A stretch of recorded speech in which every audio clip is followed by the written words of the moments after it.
హైదరాబాద్తో పాటు పరిసర ప్రాంతాలన్నీ వర్షంతో తడిసి ముద్దవుతున్నాయి కదండి. మరో 2 రోజులు ఇదే పరిస్థితి అని వాతావరణ శాఖ తేల్చి చెప్పేసడంతో ఈ ప్రభావం సినిమాలపై గట్టిగానే పడిందని తెలుస్తుంది. ఈ వర్షాలతో అన్నింటికన్నా పెద్ద సమస్య ఏంటంటే లైటింగ్ ఉండకపోవడం అండి.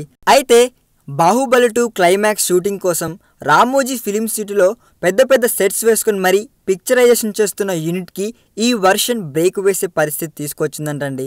కానీ అక్కడున్న టీం మాత్రం ఏమాత్రం కాంప్రమైజ్ కావట్లేదంట. ముఖ్యంగా సినిమాటోగ్రాఫర్ సెంథిల్ కుమార్ ఎంతటి మొండివాడో తెలిసింది కదండి. అందుకే ఓ 100 kV ఫ్లడ్ లైట్స్ పట్టుకొచ్చి మరీ లైటింగ్ ఏర్పాటు చేసి సీన్స్ తీసేస్తున్నారంటండి. అంటే ఓ ఫేక్ సూర్యుడినే క్రియేట్ చేశారన్నమాట. ఇంతగా పట్టుదల ఉంది కాబట్టి బాహుబలిని ఆ టీం అంతా అంత పెద్ద హిట్ చేయగలిగిందండి. అదే సమయంలో ఈ వర్షాల సీజన్ని బాహుబలి యూనిట్ మరో రకంగా కూడా ఉపయోగించేసుకుంటుందండోయ్. హరితహారం పేరుతో జరుగుతున్న కార్యక్రమానికి తమ వంతు మద్దతుగా మొక్కలు పాతేస్తున్నారంట.